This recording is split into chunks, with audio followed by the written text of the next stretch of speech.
Hi, welcome to episode 1 of my Sankofa series.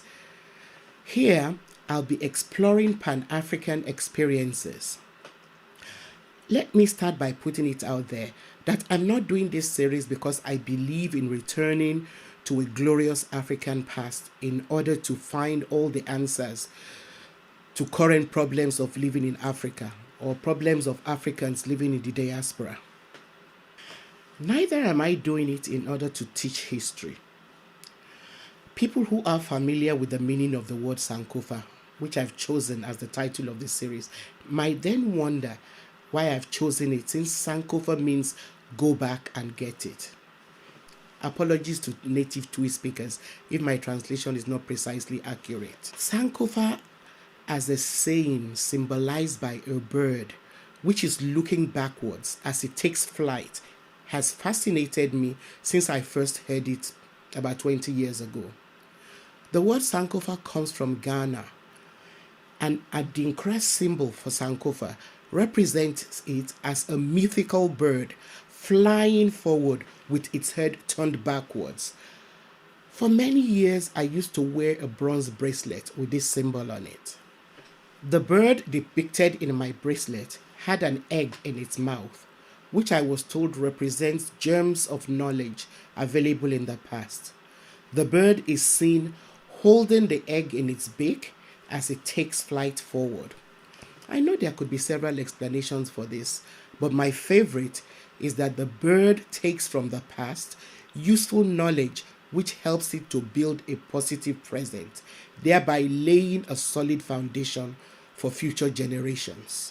In the same vein, I believe that by knowing our history, we'll know how we got to be where we are today, and so be better positioned to structure our present and a future for generations of Africans and Africans in the diaspora.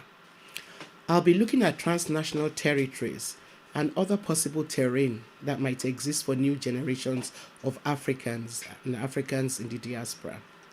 Hopefully, I'll cover a wide range of topics and interviews with other people. I'll be depending on your comments and questions to help me structure future episodes. So please keep those comments and questions coming. My primary approach is to inform by sharing knowledge that I find in order to inspire you to educate yourself about who you are. For starters, I'll be challenging a lot of the lopsided history that's out there. So starting from this episode, as I'll continue to do from time to time, I'll share with you my take on aspects of African history that I've found that help me question some of the so-called world histories that I was taught in school. A lot of which is unfortunately still out there. To be honest with you, although I took some courses in women's history when I was studying for my doctorate, I'm not a historian by any stretch of the imagination. What I am is an African woman, a daughter, wife, mother, and grandmother who has always been a passionate activist. I've written extensively for television and a few stage and radio plays. I've also published a couple of novels and books for young readers. All of my life's works have addressed developmental and social issues. I'm also a co-founder of 2 schools in Lagos, Nigeria, which provide quality but affordable education for students from low-income families. I love researching, and history has always been one of my hobbies. I have also spent a significant chunk of my life living in Canada. My friends tell me that when I left Nigeria to live in Canada, I was a women's rights activist, but Canada turned me into a race activist. This is not to cast a negative light on Canada, which, at least in my personal experience, is light years from America when it comes to race. Please don't get me wrong. Canada has some awful records when you look into its history and the persistent condition of the First Nations and other minorities like African Nova Scotians. However, I cannot just imagine the recent incidents that have led to the Black Lives Matter movement and the ascendance of a character like Donald Trump and the Ku Klux Klan happening in present-day Canada.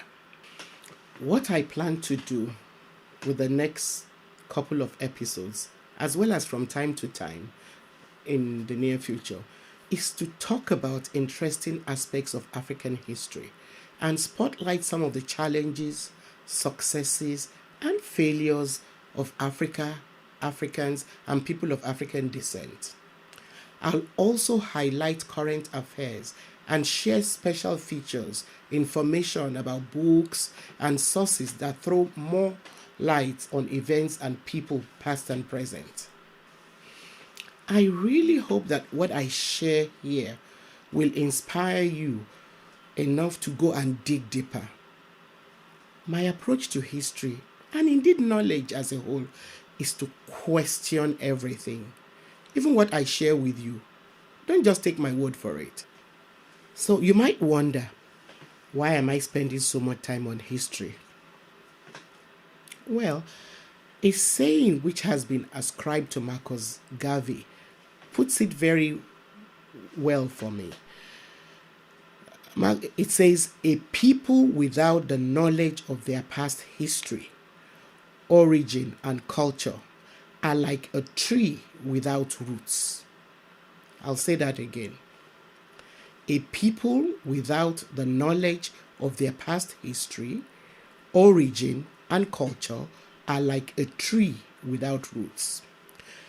Garvey had his shortcomings, but this statement is profound. Think about it. A tree without roots is dead. If it's standing, it's simply being propped up by sand, the earth around it. It will not even take a particularly strong wind to bring it crushing down.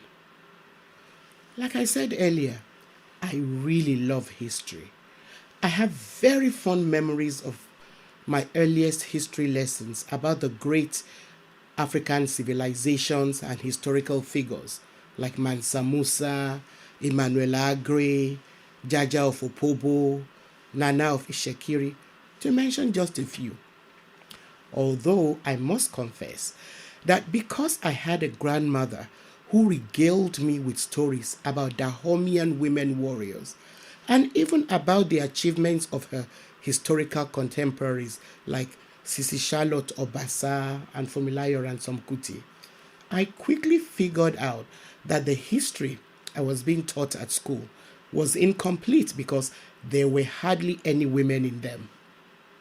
In fact, the only woman I remember from those early history classes was Queen Amina of Zaria. This foundation made me question even more the history that I was taught in secondary school, which, while purporting to be world history, was mostly European history. My children's generation was even worse off because they were not taught African history in primary school like I was, in spite of the fact that they attended primary school in Nigeria.